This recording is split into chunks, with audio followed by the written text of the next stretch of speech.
할렐루야.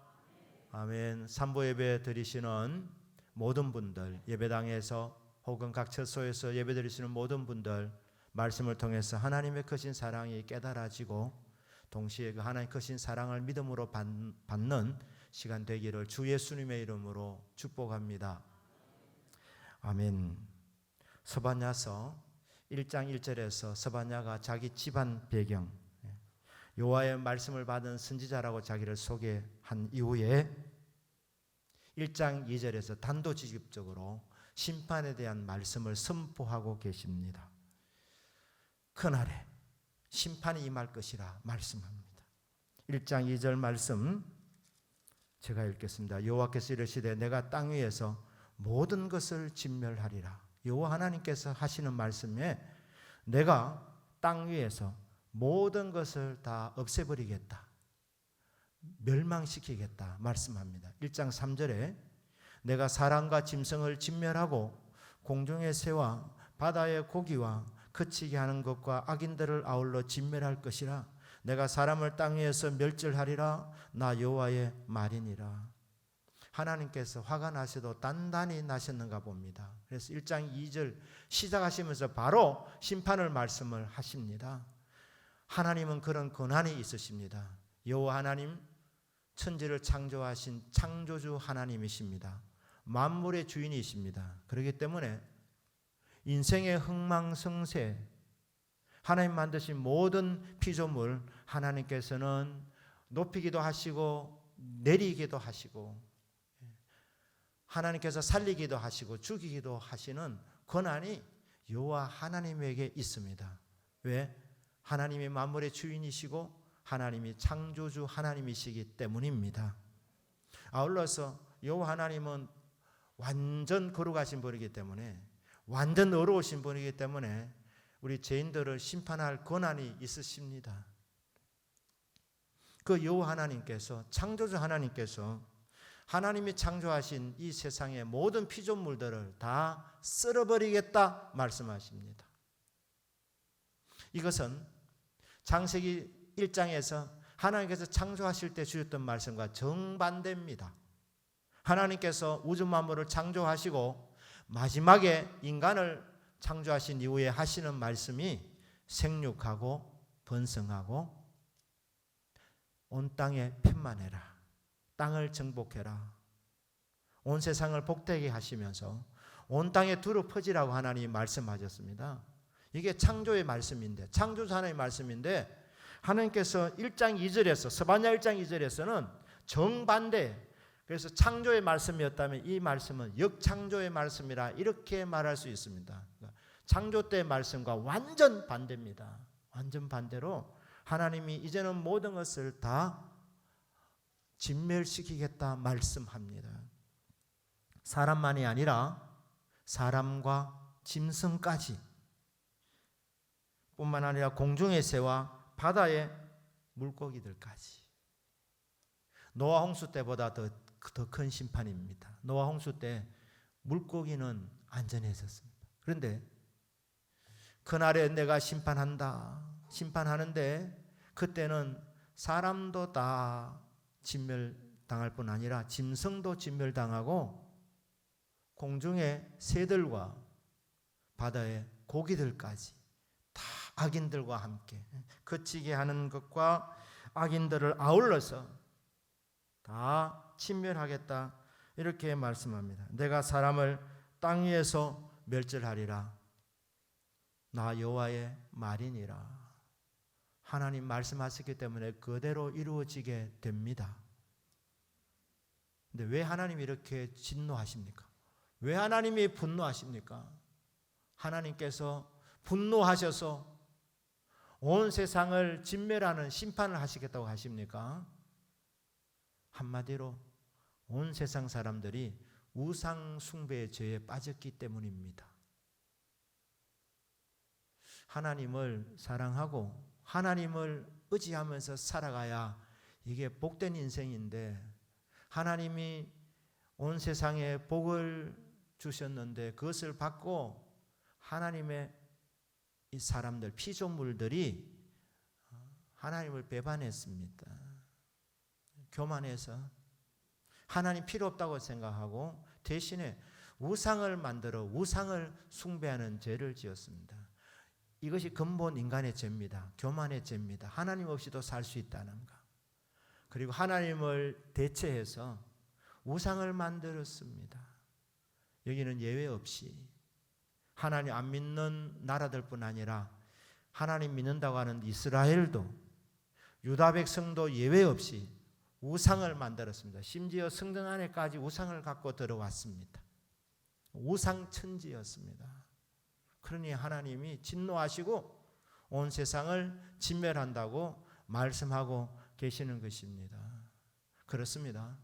불신자들뿐 아니라 믿는 사람들까지도 하나님이 심판하시는 이유는 우상 숭배의 죄를 짓고 있기 때문에 우상 숭배의 죄에서 파생되어서 음란한 죄를 짓고 그리고 하나님 힘 주시면 그 힘을 갖고 다른 사람을 괴롭히는 이 폭력을 휘두르는 이런 죄를 짓는 이 인생들의 모습을 보시면서 하나님께서 그날에 온 세상을 내가 창조한 사람을 다 진멸하리라. 이것이 하나님의 심판에 대한 말씀입니다. 그런데 여러분, 그날에 온 세상 사람들이 다 죽지 않습니다. 살아남는 자들도 있습니다. 우리 팬데믹 다들 이렇게 겁내고 계시는데 제가 예언 하나 하겠습니다. 다 안 죽습니다. 살아남는 사람들이 있습니다.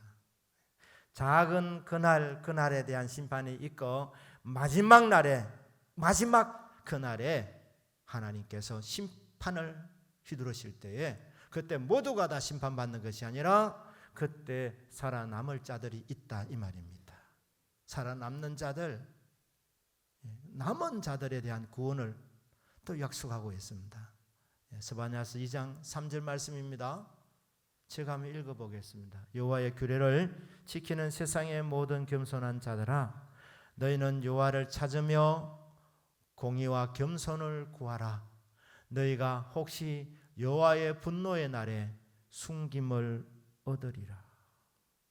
여기 보니까 교만한 사람들, 하나님 필요 없다는 사람들, 우상 숭배하는 사람들을 하나님이 다 쓸어버리실 때에 그때 다 죽는 것이 아니라 겸손한 자들은 여호와 하나님께서 숨겨주신다고 말씀합니다. 너희가 혹시 여호와의 분노의 날에 하나님께서 분노를 이 땅에 쏟아부으실 때에 하나님이 심판하실 때에 그때 숨김을 얻으리라. 하나님이 숨겨주시는 인생들이 있습니다. 살아남은 자들이 있습니다. 살아남을 자들이 있습니다. 그 사람들은 겸손한 사람들입니다. 그 사람들은 고난 속에 억눌림 가운데에서 가난 속에서 살아가는 하나님의 사람들인데 이 사람들이 그런 힘든 상황 속에서 끝까지 하나님을 찾는 겸손한 사람들이 되고 하나님이 그 사람들에게 마지막 날에 숨겨주시겠다는 이런 말씀입니다. 여러분, 겸손은 성품이 아니라 겸손은 근본적으로 하나님에 대한 자세를 말하고 있습니다. 이 세상을 살아가면서 하나님이요, 내 힘으로는 안 됩니다. 이 험한 세상 내 실력으로는 헤쳐나갈 수 없습니다. 하나님 도와주십시오. 이렇게 하나님을 찾고 하나님을 의지하는 사람이 겸손한 사람입니다. 하나님 도움이 필요 없다고 생각하면서 살아가는 사람은 교만한 사람들입니다. 주여, 나는 주님 없이는 안 됩니다. 나는 주님 없이는 내 인생이 해석이 불가능합니다. 그리고 주님 없이는 나는 헤쳐나갈 수 없습니다. 주여 도와주십시오. 불쌍히 여겨주십시오. 이렇게 주님을 찾는 사람, 주님의 도움을 구하는 사람, 그 사람이 살아남는다고 말씀합니다. 다시 스바냐 2장 3절 말씀을 띄워주시길 바랍니다. 거기 보면 그 겸손한 사람에 이렇게 말합니다. 하나님이 이렇게 말해요. 너희 겸손한 자들아, 너희는 여호와를 찾아라. 공의를 구해라. 겸손을 구해라. 찾아라, 구해라. 같은 단어입니다. 근데 지루하지 않도록 번역을 좀 바꾸었습니다. 그러니까 여호와를 찾아라. 공의를 구해라. 겸손을 구해라. 다른 말로 하면은 여호와와 겸손과 공의를 구하고 찾고 두드려라. 너희 겸손한 자들아. 그렇게 하면 어떻게 됩니까? 그렇게 되면 하나님이 도와주신다는 말씀입니다. 환난 날에 하나님께서 분노의 날에 분노를 이 땅에 쏟아부으실 때에 그때 너무 무서워서 차라리 돌이 와서 나를 맞췄으면 좋겠다 할 정도로 그렇게 무시무시한 그 날에 여호와를 찾아 구하는 자들, 여호와를 찾고 공의를 구하고 찾고 두드리고 겸손을 구하고 찾고 두드리는 인생들에게 하나님이 응답을 내려주시고 하나님이 피난처가 되어 주신다고 말씀합니다. 주 여호와는 살아계십니다. 여호와는 찾는 자들에게 구원의 반석이시고 피할 바위가 되십니다. 하나님이 이 살아남은 자들, 이 살아남은 자들에 대하여 좀 더 정확하게 규정을 내려주십니다. 이것이 스바냐서 3장 12절 말씀입니다. 거기 한번 우리 같이 한번 읽어보겠습니다. 시작. 내가 공고하고 가난한 백성을 네 가운데 남겨두리니 그들이 여호와의 이름을 의탁하여 보호를 받을지라. 거기 보시면 공고하고 가난한 백성들, 이 사람들이 환경 가운데에 억눌려 있었는데 이렇게 고난받고 박해받는 하나님의 백성들이 겸손한 사람들인데 그 사람들을 하나님께서 남겨두었다고 말합니다. 내가 견뎌서 내가 버팀으로 인하여서 내가 살아남은 것이 아니라 사실은 하나님이 남겨주신 것입니다. 버틸 수 있도록 하나님이 힘을 공급해 주셨고 견딜 수 있는, 인내할 수 있는 믿음을 주시고 믿음도 하나님의 선물이라 하나님 믿게 하시고 하나님께서 견디게 하시고 하나님이 버티게 하시고 하나님께서 바라게 하셨다는 것입니다. 그래서 한마디로 말하면 너희들이 훌륭해서 너희들이 잘 버텨서 너희들이 살아남은 것이 아니라 내가 남겨둔 자들이다. 내가 너희들을 살아남도록 남겨둔 존재들이다. 그들이 그날에 여호와 이름을 의탁하여 보호를 받을 것이다. 구원을 받을 것이다. 그렇습니다. 누구든지 주의 이름을 부르는 자 구원받습니다. 하나님이여 내 힘으로는 안 됩니다. 하나님 도와주십시오. 그렇게 여호와를 구하고 찾고 두드리는 자 하나님 만나 주십니다. 이제 3장 17절 말씀입니다. 사실 스바냐서의 이 핵심은 이 뒷부분입니다. 그날에 다 진멸하겠다 시작하셨지만은 들여다보면 마지막은 하나님 남겨준 자들의 구원입니다. 궁극의 목적은 주의 백성들 구원해 주는 것입니다. 3장 17절 말씀입니다. 저희들이 잘 아는 말씀인데 우리 같이 한번 읽겠습니다. 시작. 너희 하나님 여호와가 너희 가운데 계시니 그는 구원을 베푸실 전능자이시라. 그가 너로 말미암아 기쁨을 이기지 못하시며 너를 잠잠히 사랑하시며 너로 말미암아 즐거이 부르며 기뻐하시리라 하리라. 너희 하나님 여호와가 너희 가운데 계신다.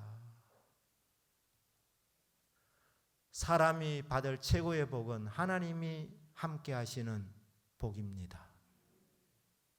성도가 받을 최고의 복은 능력을 받고 응답을 받아서 어떤 지위를 차지하고 복을 받는 것이 아니고 근본적인 복은 하나님이 함께 하시는 복입니다. 임마누엘의 복입니다. 교회 처음 나오신 분은 임마누엘, 이게 우리나라 말이 아니기 때문에 무슨 뜻이냐 모르실 분이 혹 있을 것 같아서 임마누라는 말은 우리와 함께라는 말입니다. 엘 하나님입니다. 그러니까 우리와 함께 하나님 우리와 함께 하신다는 그런 말이 임마누엘입니다. 하나님께서 너희 가운데 계신다. 이게 교회 공동체에 주시는 최고의 복입니다. 하나님의 나라는 여기 있다 저기 있다 못하리니 하나님의 나라는 너희 안에 계시겠다. 하나님의 나라는 너희 속에 계시겠다. 예수 그리스도를 구주로 고백하는 심령 속에 주님이 찾아오십니다. 심령 천국입니다. 그러니까 주의 이름을 부르는 자 구원받고 주의 이름을 부르는 자 임마누엘의 은혜를 여기 마음속에서 경험하게 되는 겁니다. 왜? 이곳으로 들어오시기 때문에 하나님이 너와 함께한다. 너희 속에 계신다. 영어로 하면 in you, within you. 네 속에 들어가신다. 그래서 하나님 나라를 네 마음에서 경험하게 된다. 이게 최고의 복이라는 것입니다. 아울러서 믿음의 공동체 가운데에 among you, 너희들 가운데에 하나님의 나라가 임했다. 하나님이 너희들 가운데에 계신다는 거예요. 우리 육안으로는 보이지 않지만 예배드리는 이곳에 예배를 받으시는 주님이 우리 가운데 거하십니다. 이것이 최고의 복입니다. 임마누엘의 복. 왜? 하나님은 복 자체이시기 때문입니다. 하나님이 복의 근원이십니다. 복 자체이시기 때문에 하나님과 함께하면 자연스럽게 하늘로부터 복을 받습니다. 하나님이 복을 흘려내려 보내주시기 때문에 그냥 그것을 받으면 되는 것입니다. 하나님은 복 자체이시구나. 복의 근원이시구나. 그 하나님을 모시고 사는 것이 인생 최고의 복이구나. 그러니까 하나님을 찾는 자들이 주시는 응답입니다. 너희 하나님 여호와가 너희 가운데 계신다. 임마누엘의 복이 너희들에게 임했다. 하나님 우리 가운데 거하십니다. 그는 구원을 베푸실 전능자이시라. 어떤 죄인도 구원받지 못할 죄인이 없다. 왜? 하나님은 전능하신 분이기 때문에 어떤 죄인도 다 구원하실 능력이 있으신 분이시다. 구원을 베푸실 전능자이시라. 그가 너로 말미암아 기쁨을 이기지 못하시며 하나님께서 성도님 한 분 한 분을 정말 사랑하십니다. 저와 여러분 한 분 한 분을 사랑하시는데 우리를 보고 기뻐서 주체를 못하시는 거예요. 지금 그 말이면 기쁨을 이기지 못한다. 사람이 진짜 기쁘면 감당 못하지 않습니까? 촛불도 막 불 못 끈다 그러지 않습니까? 진짜 좋으면. 하나님이 너무 기뻐서 이기지 못할 정도로 내가 너희들 때문에 너무 행복하다. 나 너무 기쁘다. 이렇게 말씀하시는 겁니다. 우리나라 사람들은 유교 문화가 좀 기본이 돼 있어가지고 좀 위치에 있는 사람들이 자꾸 이 근엄을 떨려고 합니다. 위치에 있는 사람이 막 기쁨을 이기지 못해서 막 흥분하고 이렇게 하면 채신머리도 없이 속으로 이렇게 생각하는 거예요. 근데 여러분 점잖은 것은 그래 좋지 않습니다. 주님처럼 기쁨을 이기지 못해야 돼요. 기쁨이 넘쳐야 되는 거예요. 여러분의 삶이 점잖은 삶이 아니라 영원한 청춘이시기를 주 예수님의 이름으로 축복합니다. 기쁨을 이기지 못해요. 하나님께서 자존심도 다 내놓으시고 하나님 지금 표현하고 있어요. 나는 너희들 때문에 너무 행복하다. 너무 기뻐서 나 주체를 못하겠다. 하나님 마음입니다. 하나님 마음. 저와 여러분 그렇게 대하십니다. 우리 곁에 오셔서 우리가 주님 사랑하는 사랑은 정말 별것 아닙니다. 잘 나가다가도 조금만 잘못되면 하나님 저 이러실 수 있으십니까? 하필 왜 나에게 이런 일을 합니까? 이렇게 쉽게 따지기를 좋아하는 우리들 아닙니까? 그런데 하나님께서는 우리를 바라보시면서 너무 기뻐하시는 거예요. 너무 기쁨을 이기지 못할 정도로 기뻐서 막 쓰러지실 정도로 우리를 그렇게 기뻐하시는 하나님. 그 다음에 뭡니까? 너를 잠잠히 사랑하시며. 언뜻 보면 앞뒤가 맞지 않는 것 같습니다. 진짜 사랑을 하면 우리 하나님은 밀당의 전문가이십니다. 그래서 막 기쁨을 이기지 못하시다 그 다음에는 또 아주 점잖하게, 고요하게, 잠잠하게, 극히 사랑한다고 이렇게 말씀을 하고 있습니다.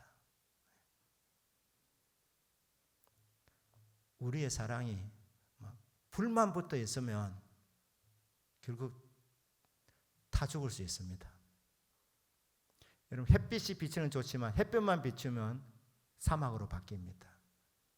그래서 때로는 구름도 필요하고 낮도 있어야 되지만 밤도 필요한 것처럼 하나님께서 우리를 근본적으로 정말 사랑해서 우리를 보면서 기뻐서 주체를 못하시지만 또 때로는 극하게 남이 눈치채지 못하게 니만 알아라 이런 식으로 다가오셔서 니 내 마음 알지 이러면서 주님이 극한 사랑을 보여주신다는 겁니다. 그런데 이 잠잠이라는 말의 원래 뜻은 덮어준다는 의미입니다. 덮어준다. 그러니까 하나님 우리를 사랑하시는데 우리를 너무너무 예뻐하시는데 진짜 우리가 예쁜 존재입니까? 사실 아닙니다. 어느 시인의 노래처럼 사실 우리는 풀꽃 같은 존재입니다. 자세히 보아야 예쁘고 오래 보아야 사랑스러운 존재, 그 풀꽃 같은 존재, 그게 저와 여러분입니다. 우리 성도 중에 어떤 분은 제보고 이렇게 말해요. 목사님은 사진빨이 있는 것 같습니다. 그것도 감사할 일입니다. 그런데 가까이 다가와 보십시오. 저에게도 주름이 있고요. 저에게도 잡티가 있고 멀리서 보면 괜찮은 것 같은데 다가가시면 그러면 허점도 있습니다. 주름도 잡힙니다. 세월의 무게가 얼굴에 나타나고 있습니다. 하나님이 그거 왜 못 보시겠습니까? 전능하신 하나님이신데 독수리도 1km 떨어진 창공에서도 정확하게 물체를 본다는데 하나님의 눈은 정확하신 분입니다. 1km가 아니라 하늘 보좌에서도 우리를 바라볼 때 정확하게 내 속과 내 마음의 생각까지 꿰뚫어 보시는 전능하신 하나님입니다. 불꽃 눈으로 살피시는 그분 앞에 우리 허점이 왜 드러나지 않겠습니까? 그런데 하나님께서는 우리의 부족한 부분은 아예 안 보시기로 작정하시는 거예요. 덮어놓고 우리를 예쁘게 보시는 거예요. 저와 여러분을 하나님 그렇게 사랑하신 줄로 믿습니다. 우리가 뭔가 잘했기 때문에 우리가 뭔가 예쁜 모습이 있어서 사는 것이 아니라 하나님은 이미 창세전에 우리를 선택하셨고 하나님의 자녀로 예정하셨습니다. 하나님의 신부로 우리를 이미 택정해 놓으셨습니다. 그리고 하나님이 우리를 정말 가장 완벽한 신부로 보시는 거예요. 나의 사랑, 나의 누이, 나의 완전한 자라고 그렇게 하나님 말씀하시고 다가오시면서 예쁜 부분만 보시고 우리의 부족한 부분은 덮어주시는 거예요. 안 보시는 거예요. 그리고 너는 너무 예쁘다. 나는 너로 인해서 행복하다. 이렇게 말씀하는 거예요. 사도 바울이 정말 교만한 사람이었습니다. 근데 그가 하나님의 사랑을 언제부터 받았는가? 다메섹 도상에서 부활하신 주님 만나고 나서 앞을 못 보는 상태에서 3일 동안 금식하면서 회개하고 아나니아의 안수기도를 받고 성령 충만 받은 그 이후로부터 하나님 비로소 사울이라는 그 사람을 사랑한 것이 아닙니다. 예쁘게 본 것 아닙니다. 그전에는 오만 불손해서 인간 같지 않아서 취급도 안 하신 분이 아니고, 하나님은 사도 바울도 창세 전에 예정하셨고, 사도 바울의 존재 자체를 하나님은 기뻐하셨습니다. 우리 성도님 한 분 한 분의 존재 자체를 하나님은 사랑하십니다. 저와 여러분을 있는 모습 그대로 받아주십니다. 예쁜 모습만 보고 기뻐하시는 분 아닙니다. 처음에는 형편없는 줄 알았는데 자세히 보니까 그래도 좀 너는 쓸만한 부분이 좀 있구나, 그래도 괜찮은 부분이 있네, 그렇게 말씀한 것이 아니라 처음부터 우리 하나님은 우리를 사랑하시고 좋은 부분만 보시면서 행복해 하시는 하나님. 물론 하나님께서 제 문제를 따로 다루시기는 하십니다. 십자가 사랑을 부어주십니다. 하지만 제가 있든 없든, 잘 나가든 못 나가든, 못생겼든 안 생겼든 잘생겼든 아무 상관없습니다. 하나님은 주의 이름을 부르는 자녀 한 사람 한 사람 그 존재 자체를 기뻐하십니다. 죄는 미워하시지만 그러나 죄인 한 사람 한 사람을 하나님은 사랑하신다는 거예요. 그래서 우리를 보시면서 기쁨을 주체하지 못하시고, 그리고 부족한 부분은 덮어주시면서 사랑하시는 정말 멋진 하나님, 저와 여러분의 하나님입니다.